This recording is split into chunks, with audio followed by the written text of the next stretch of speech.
Hi everyone, welcome back to my channel. I'm Vivi. I'm also learning English just like you.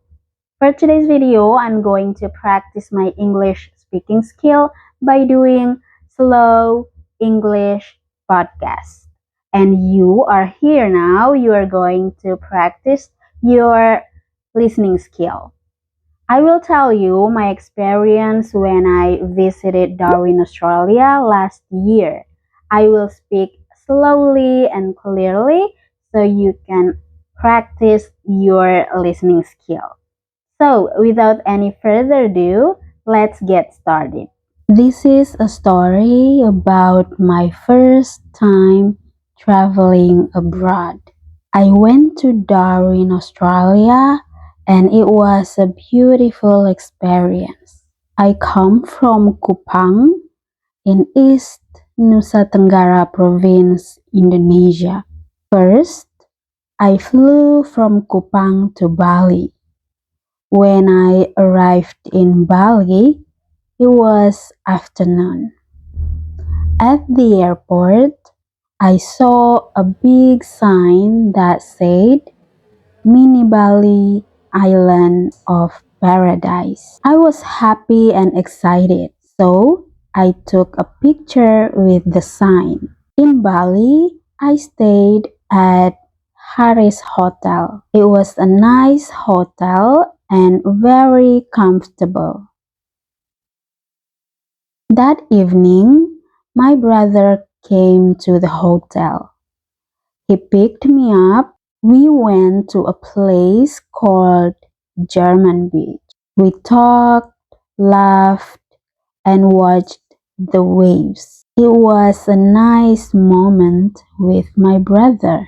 The next morning, I got ready for my flight to Darwin.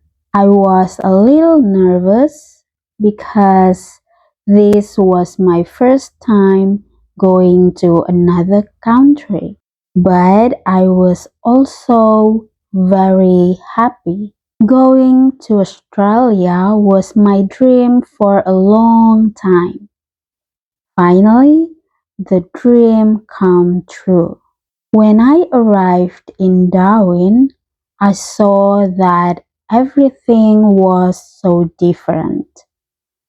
The city was clean, quiet, and very organized. The buildings were nice and the streets were wide.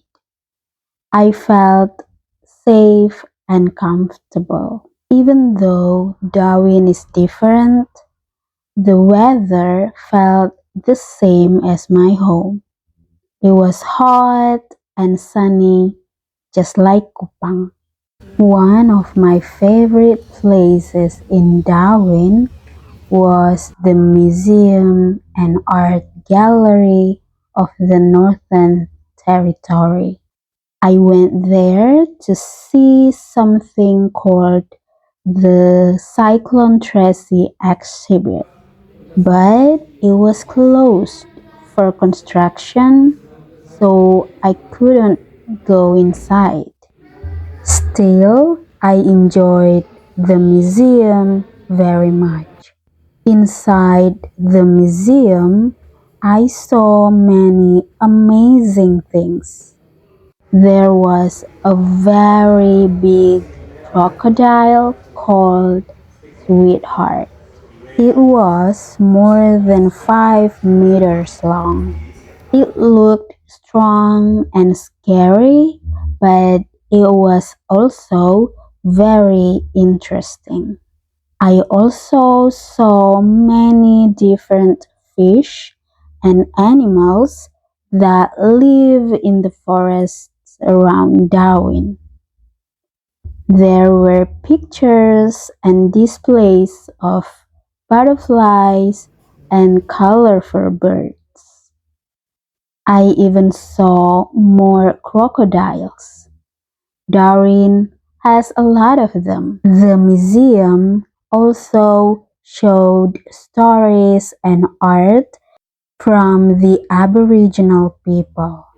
I learned about their culture and how they lived on the land for thousands of years. There were paintings, tools, and beautiful crafts made by hand. The stories were deep and full of meaning. After the museum, I went to a place called Nightcliff Jetty.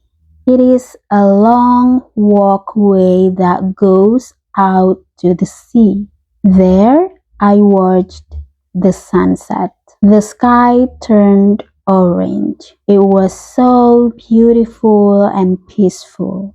I also tried some Australian food. It was interesting and new to me, but I started to miss rice. That made me laugh. Rice is such a big part of my daily life. Another evening, I went to Casuarina Beach. I watched the sunset again and I felt calm and thankful. While I was in Darwin, I had some new and funny experiences. One day, I went to a grocery store to buy some food and snacks, but there was no cashier at the checkout. The store used a self-service checkout.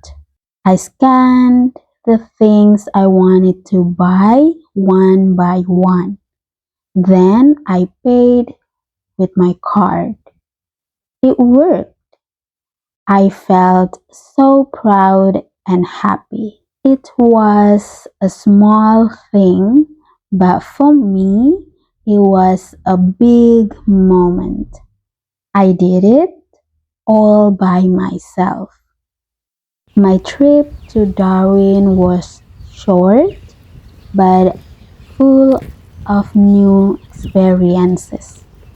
I saw new things, met kind people, and learned about a different culture. It was my first time abroad and I will never forget it. I keep these memories in my heart. Then I flew to Melbourne.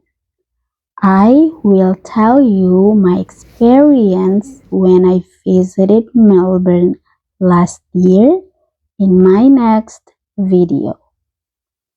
Thank you so much for listening to my story. I hope you enjoy it. See you next time.